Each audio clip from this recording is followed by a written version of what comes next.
house that became an altar.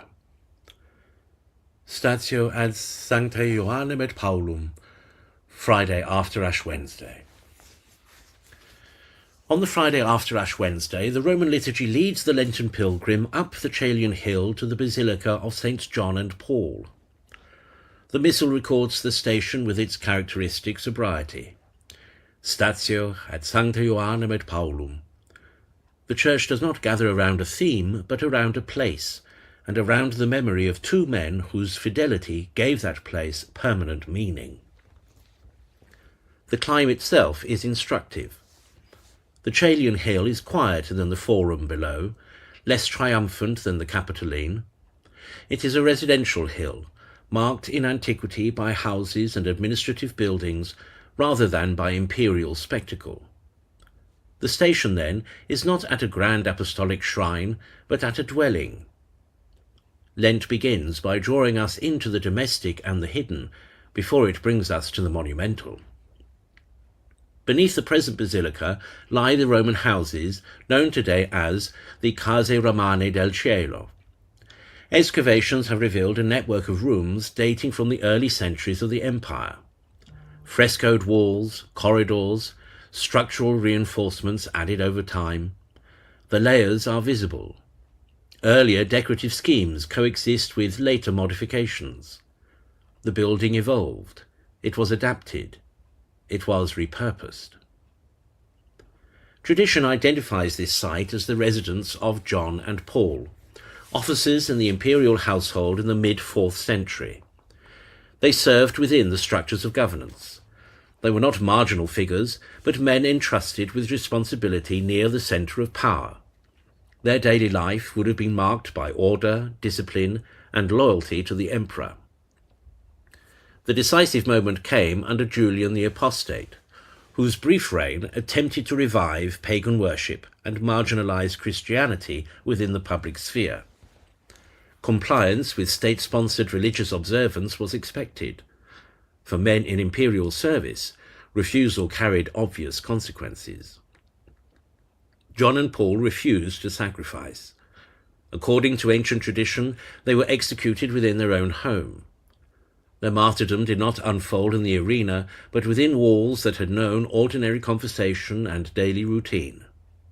Their fidelity was not theatrical. It was interior before it was public. This is why the Church places this station at the very threshold of Lent. Ash Wednesday has only just passed. The faithful have received the sign of mortality. The fast has begun, often with a certain earnestness, but also with fragility. The early days of Lent are rarely dramatic. They consist of small renunciations, adjustments of habit, the quiet ordering of time and appetite. The house on the Caelian Hill speaks directly to this stage of the journey. The drama of Christian fidelity begins in interior space. The battlefield is often a room, a decision made without witness, a refusal enacted without applause. John and Paul were faithful first in conscience before they were recognized as martyrs. In the late 4th century, the Roman senator Pammachius erected a basilica over their house, establishing what became known as the titulus Pammachii. The transformation from domus to basilica was not symbolic only, it was structural. An altar was raised above the rooms in which they had lived and died. The Church did not relocate their memory to a more prestigious site. She built directly upon it. The visible architecture remains a lesson. Ancient masonry lies beneath Baroque embellishment. Roman foundations support Christian worship. Pagan frescoes in the lower levels bear witness to a culture that preceded explicit Christian consecration, later overlaid by Christian signs. Nothing is erased, everything is reordered. Lent operates according to the same logic. The Christian does not discard his humanity, but submits it to grace. Habits are not annihilated, but disciplined. Affections are not suppressed, but purified. The fast is not a rejection of the material, but a reorientation of it. As the house was not destroyed but transformed, so the soul is not abolished but rebuilt. The martyrs' identity as soldiers is also significant. Military life in the Roman world was structured by obedience and hierarchy. To serve in the imperial household required loyalty. Yet their story demonstrates the distinction between legitimate authority and ultimate authority. They understood order. They understood command. But they also discerned that no earthly power can demand what belongs to God.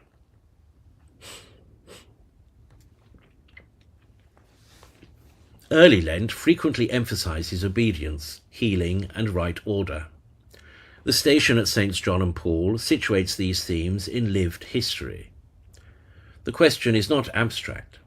To whom does the heart render its final allegiance? The martyr's refusal clarifies that fidelity may require the quiet endurance of consequence rather than the spectacle of rebellion. In later centuries, the basilica became associated with Paul of the Cross, founder of the Passionist order. His tomb rests within the church. The connection deepens the coherence of the place. The house of martyrdom becomes a church centered on meditation upon the Passion. The cross stands at the convergence of domestic life, public authority, and redemptive suffering.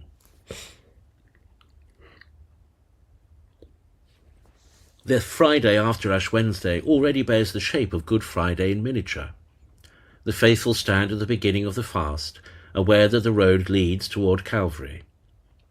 The martyrs of the Caelian Hill remind us that the cross is not first encountered in spectacle, but in fidelity. The Roman station system is pedagogical.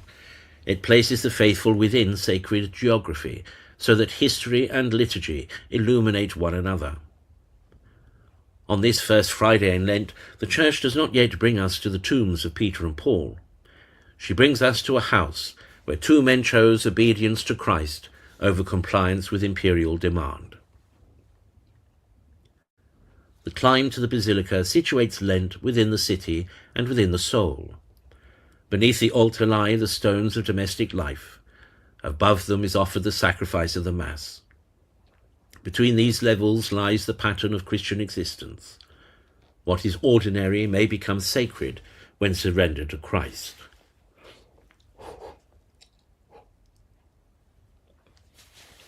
The ashes on the forehead recall mortality. The house beneath the basilica recalls fidelity. The altar above proclaims redemption. Thus the station at St. John and Paul stands at the threshold of Lent as a quiet but insistent instruction. Let the interior be ordered. Let allegiance be clarified. Let the ordinary spaces of life be consecrated. As their house became an altar, so may the disciplined heart become a place where Christ reigns without rival.